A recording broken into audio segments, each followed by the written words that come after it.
Hold your hand up to the nearest window right now. Go ahead. That light, the plain daylight coming through the glass, it's showing you something you usually only catch by accident. The spots, the papery skin, the lines you don't remember agreeing to. And here's the part almost nobody knows. That same window is one of the reasons those spots are there at all. I'll come back to that, because it changes how you protect your hands. But first, tonight I'll show you exactly what a plain potato and the water from a cup of rice can do for aging hands. The full method, real measurements. And I'll be honest with you the whole way. The mixture is only half of this. The other half takes 90 seconds at night and 10 seconds in the morning. Skip it, and nothing you ever put on your hands will hold. So let's start with the one thing behind all of it. Because when you understand the real problem, everything else tonight makes sense. Your hands didn't age faster than your face by accident. The skin on the back of your hands is among the thinnest on your whole body, and unlike your face, it has almost no oil glands.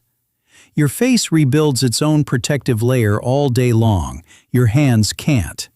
Whatever protection they lose stays lost until you put it back. And that protective layer has a name worth remembering because it's the enemy in this whole story.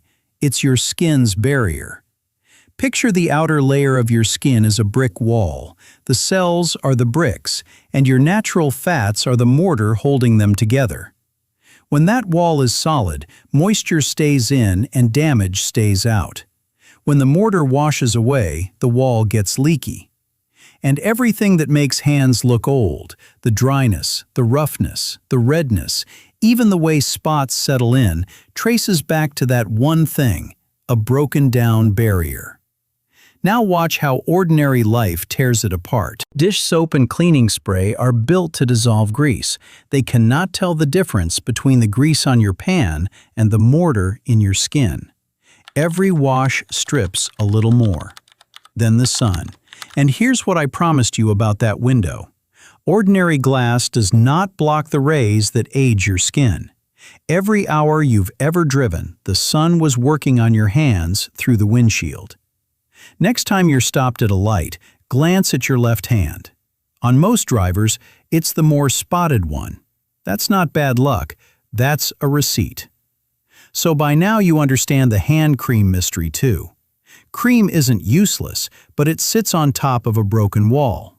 It smooths things for 2 hours, then the next wash carries it away. It never repairs the mortar. You've been painting over a wall that needs repointing. Tonight, we work on the wall itself, and one of our 2 ingredients does something no cream in any store can do. It's not the one you'd guess. Stay with me. A friend of ours, Carol, was a nurse for 31 years. Nurses wash their hands more times in a week than most of us do in a month. By retirement, she'd stopped wearing her rings. "My hands make the rings look old," she said. It was her own mother, a farm woman, who had the answer all along. An evening habit with rice water and raw potato that Carol watched as a girl and forgot for 50 years. I've read a lot of health books over the years, and I'll tell you what I tell my friends over coffee. Most old remedies are nonsense. A few deserve a closer look. This one earns it, as long as we're honest about what each ingredient actually does. So let's open them up. Rice water is the moisture keeper. That cloudy water isn't dirt, it's starch with traces of the rice's own vitamins.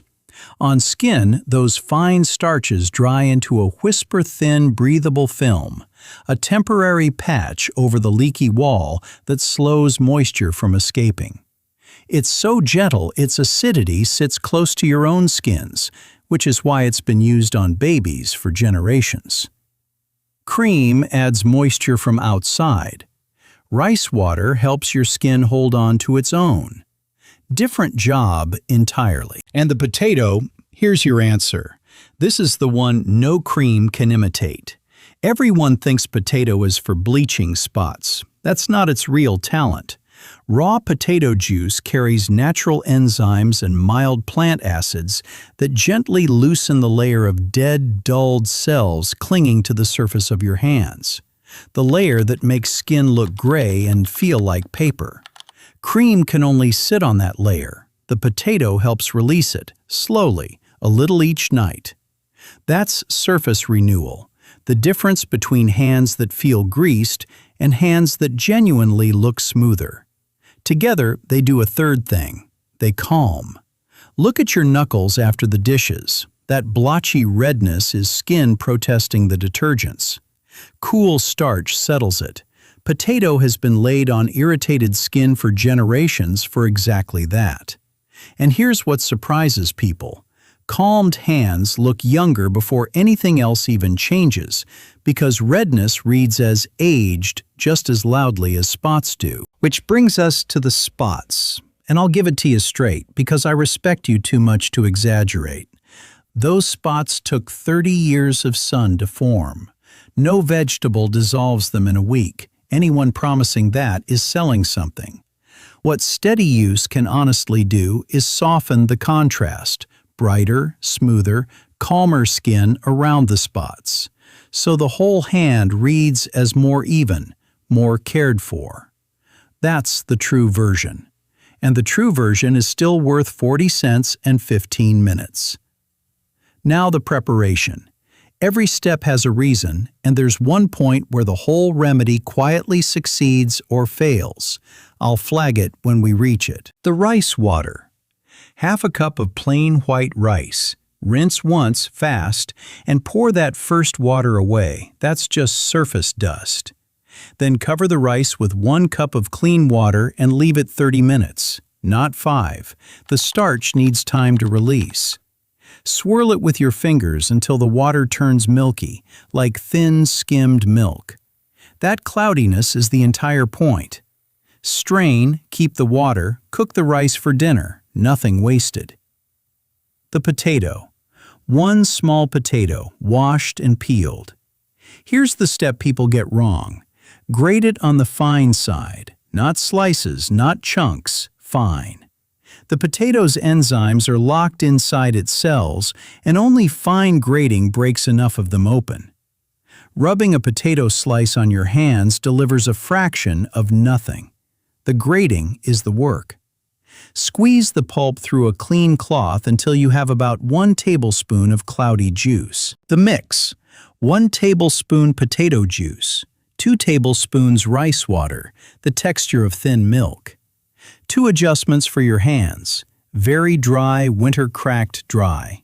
Stir in half a teaspoon of honey. It pulls moisture toward the skin. Sensitive or thin, fragile skin. Go gentler. 1 part potato to 3 parts rice water. And before your first full use, dab some inside your wrist and wait a few minutes. If your skin is happy, carry on. And anywhere the skin is actually broken open, let it heal first. This is for tired hands, not wounded ones. The method. Evening, after the day's last washing. Pour it into a shallow bowl or soak a soft cloth and drape it over the backs of your hands. Massage it in, backs, knuckles, around the nails where dryness gathers. 10 to 15 minutes, not an hour. Over-soaking just waterlogs the skin. 3 or 4 evenings a week. Sensitive skin. Start with 8 minutes twice a week and build up. And here is the make or break point I promised. Freshness. You'll be tempted to make a week's batch and keep a jar by the sink. Don't. Potato juice starts oxidizing within hours. You can watch it turn brown, and brown means the enzymes you grated so carefully are already gone. Rice water left out begins to sour. By night 3, a stored batch isn't a remedy, it's spoiled food. Refrigerated and covered, 24 hours at the very most. But the honest answer is 5 minutes, fresh, every time. This is the one place where the lazy shortcut doesn't make it cheaper. It makes it worthless. 3 quick fixes while we're here. Hands feel tight afterward. You soak too long or the mix is too strong. Add rice water. Cut the time. Mixture smells sour or looks brown. Out it goes, no debate. 2 weeks pass and you see nothing. Before you blame the potato, check the 2 habits I'm about to give you. Because in most cases, the mixture isn't what's failing. Here it is, the half of this trick that outweighs the potato and the rice combined. 2 moves, night and morning, and together they're one system. Move 1, 90 seconds, tonight. Rinse with lukewarm water. Pat once with the towel and stop. Leave your hands damp. While that fine layer of water is still on your skin, put on your regular hand cream. Cream on dry skin just sits there. Cream on damp skin traps the water underneath it, a lid on a pot. You just spent 15 minutes filling your skin with moisture. This is what locks it in overnight instead of donating it to your bedroom air. Damp hands, then cream inside 90 seconds. Write it on the mirror. Move 2, 10 seconds, tomorrow morning. A dab of sunscreen on the backs of your hands right after you brush your teeth so it becomes automatic. Rubber gloves for dishes and cleaning spray. Remember the windshield. Because picture the alternative. Every night you help your hands recover, and every morning the sun quietly undoes it on the steering wheel. That's mopping the floor with the faucet running. So here's the whole thing in one line. The mixture feeds, the cream seals, the sunscreen shields. 3 moves, 1 result. Do the first without the other 2, and you'll quit in 3 weeks, convinced it never worked, when the truth is, you were only running a third of the system. Now, how to know it's working? Because skin changes too slowly for memory to be trusted. Tonight, before you start, photograph the backs of your hands. Same window, daylight, phone held straight above. Retake it every Sunday, same spot, same time. Don't compare week to week. You'll see nothing and lose heart. Compare week 1 to week 8. The honest timeline. Within days, they'll feel different, softer, less tight. Around 2 weeks, texture, the paperiness smoothing, the redness settling.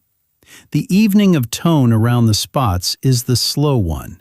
6 to 8 weeks of steady evenings. Judge at 8, not at 2. Carol wears her rings again. She never claimed her hands turned back 20 years. What she said was better. They look like somebody loves them. And that's where I'll leave you. Think about what those hands have done. 10,000 meals, floors scrubbed, laundry folded, gardens pulled from the dirt, babies bathed, feverish foreheads checked at 2 in the morning, other people's tears wiped away. 50 years of caring for every single person in your life, except the one those hands belong to. 15 minutes, a few evenings a week, isn't vanity. It's paying back a very old debt. So tell me in the comments, I read them, what's the hardest work your hands have ever done? And when was the last time you looked at them and felt proud? I'd love to hear your story. Take good care of yourself and take care of those hands. Good night.